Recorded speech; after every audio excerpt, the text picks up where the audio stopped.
เรามาอยู่เจอีกวันนึงแล้วนะครับมาซ้ำเราก็ใช้คันไฟเหมือนเดิมนะวันนี้ตกด้วยไฟคันใช้ Echo Badass เบอร์ 5นะลอกเป็นลอกจีนสายเป็นสายจม3โอเคเดี๋ยวมาตามดูกันวันนี้จะเป็นไงบ้าง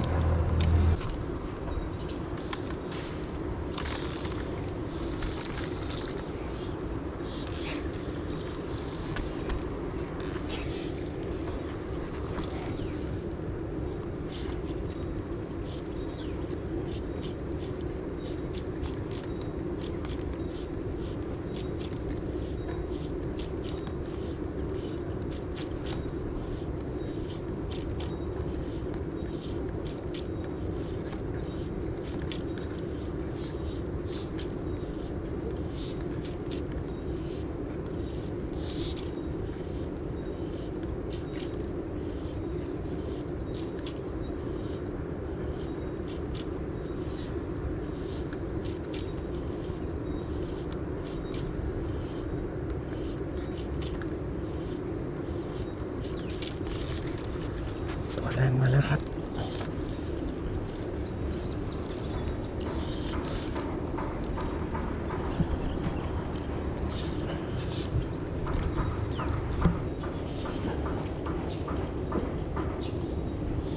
ตัวแรกมาแล้ว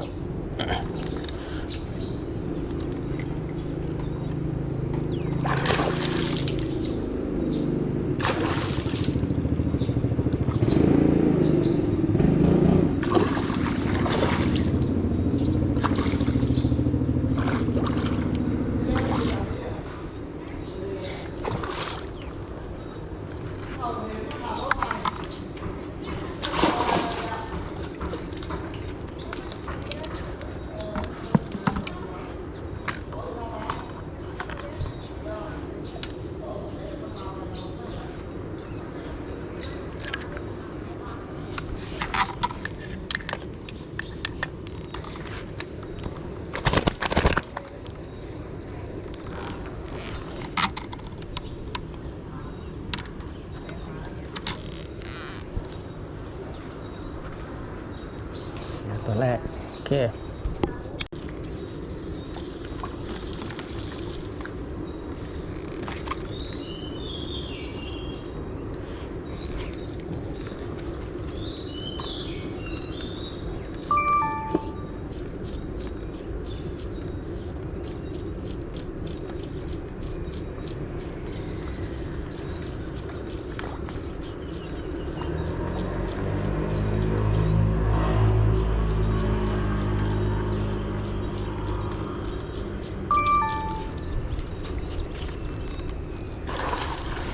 ที่สองครับ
ตัวที่สอง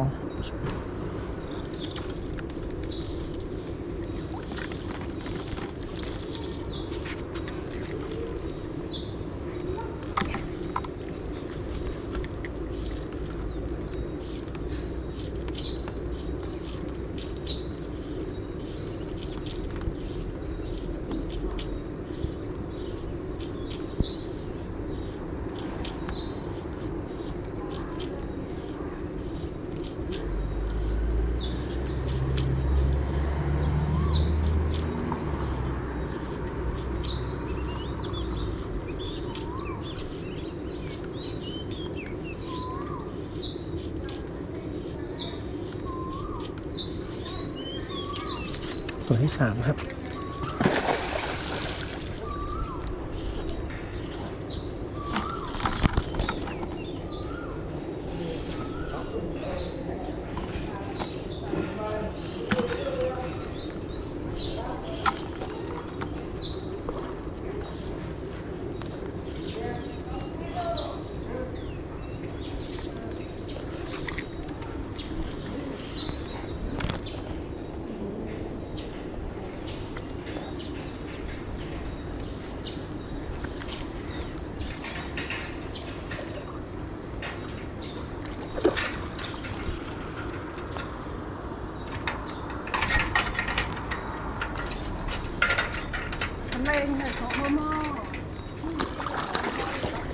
ตัวนี้ใหญ่ด้วย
โอ้ใหญ่เลยตัวนี้อย่างใหญ่บอกเลยว่าใหญ่โอ้โห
ที่ 4ครับ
ตัวที่สี่ครับ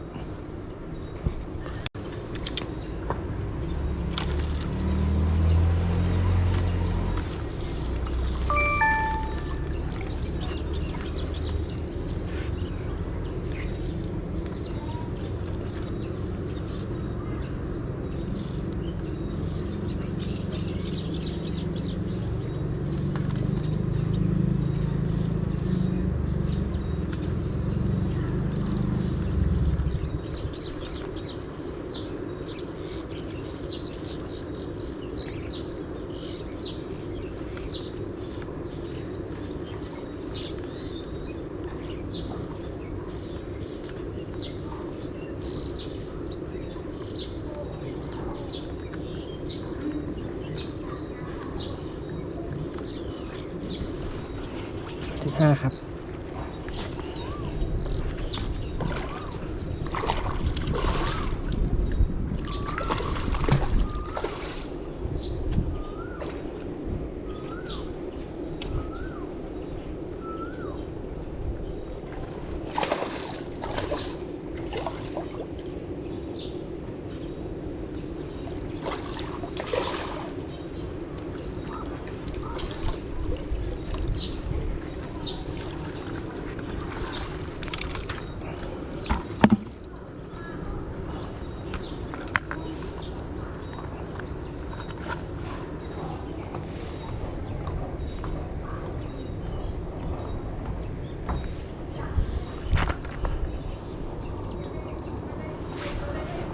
นี่ตัวที่ห้านะโอเค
ตัวที่หกครับ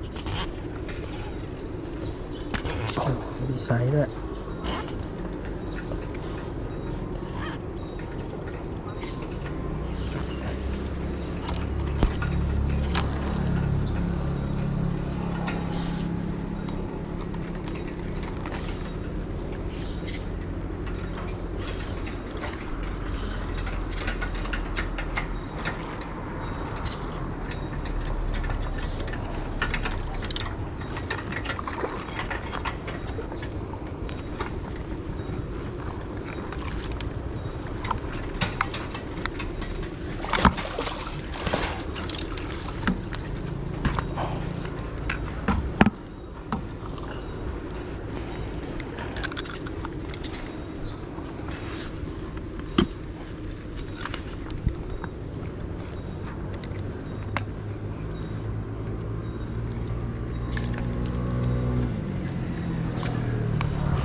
แค่รถผ่านโอ้โหแค่รถผ่านตัวที่ 6ครับ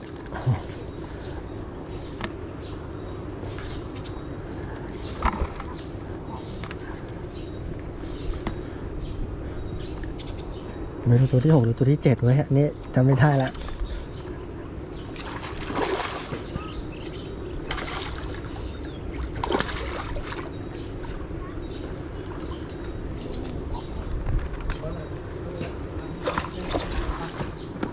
โอ้โหแค่รถผ่าน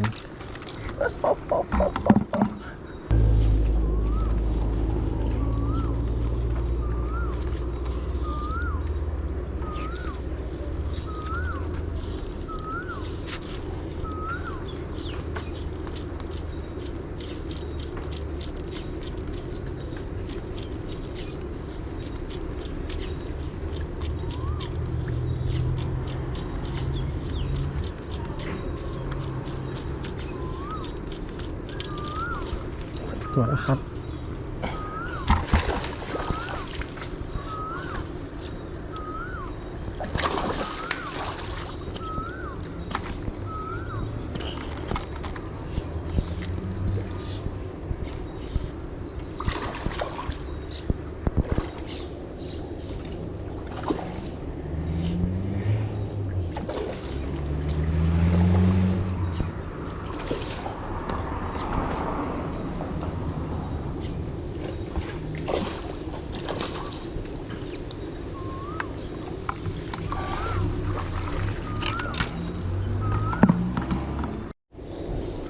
มาอีกตัวนะครับ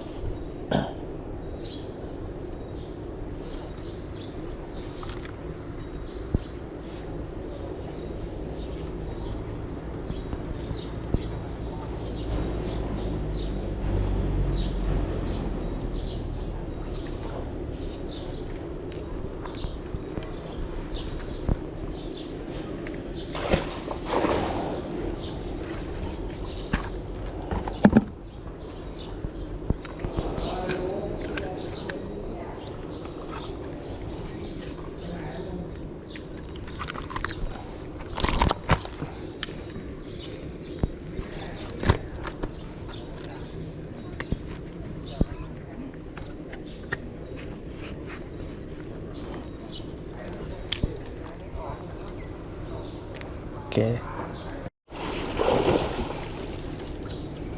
ตัวใหญ่เลยตัวนี้มาอีกตัวละ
โอ้ตัวใหญ่มาก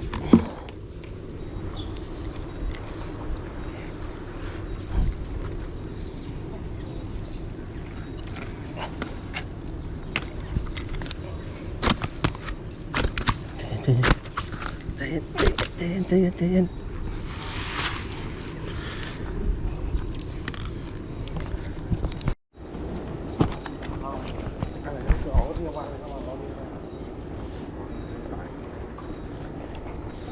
หลังมันลงก็มันก็ลงบ้างไม่ขึ้นเลยผมว่าตัดคันนี้กำลังดีพี่มันกำลังกระตุ้นนี่นะไม่กี่ตัวกินลูกปลา ขอบคุณครับ นิดหน่อยๆพอกำลังสวย ใช่ ต่อนะครับ โอ้โห ตัวเล็ก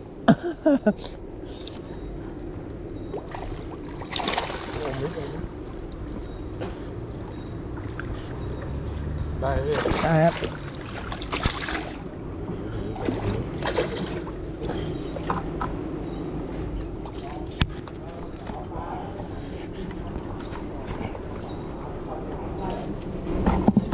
แต่บอกเขาบอกว่ามันมีโอกาสอยู่2 อย่างคือผ่าแล้วหายกับผ่าแล้วแบบ เอามาพึกษ์ แม่งสุดท้ายมันติดเตียงแล้วก็ตาย เวรกรรม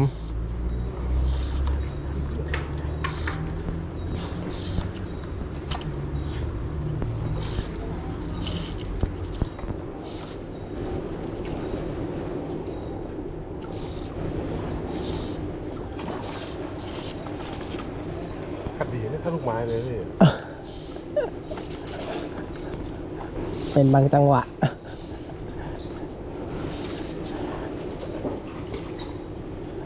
ดีนะลูกไม้ไม่เยอะนะพี่นะ ใช่ครับ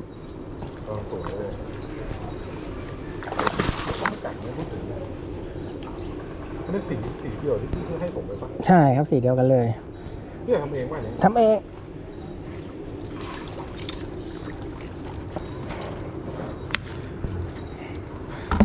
ไม่เป็นไร เอาเรื่องขวาเลยข้ามหัวไปเลยพี่ข้ามได้ ออกมาแล้วครับ งัด งัดอย่างเดียว นี่เป็นสายเล็กๆเรียบร้อยเลยนะ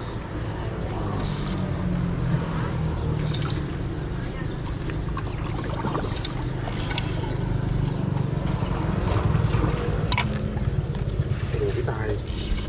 อ้อมหลังผมไปก็ได้ไหมพี่ ไม่เป็นไรครับเอาละ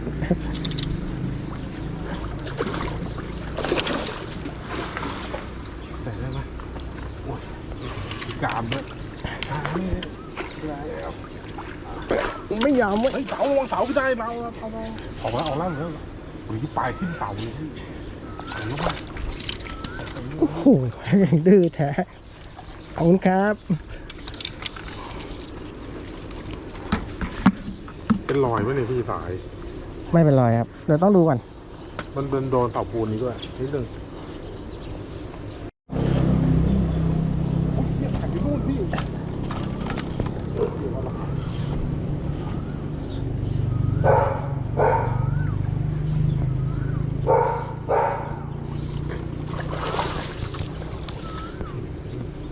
บูน่าดูบอกแล้วพี่ดูแน่ได้แล้วนิ้วเหมือนจะเข้าไม่ดีเลยครับกลมไม่ได้พี่ ขอบคุณครับ นายกที่ถูกยกพลังโอ้ยนิการจะตกปลา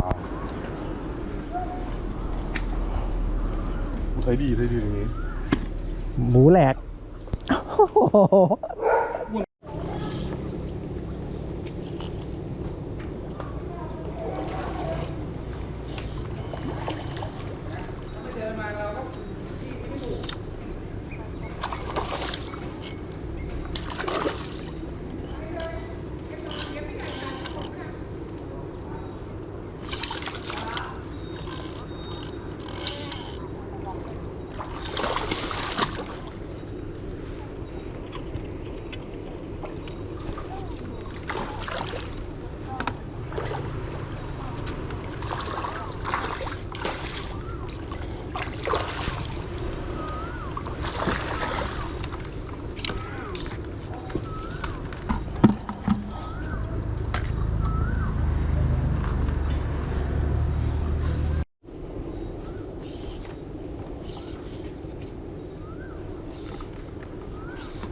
เนี่ย ถึงมุมพร้อมกันเลย โอ้โหแรงดีที่หาย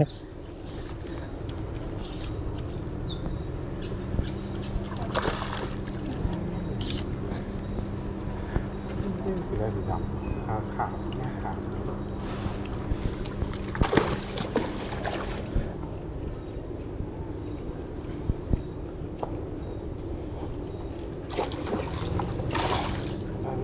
ได้ครับ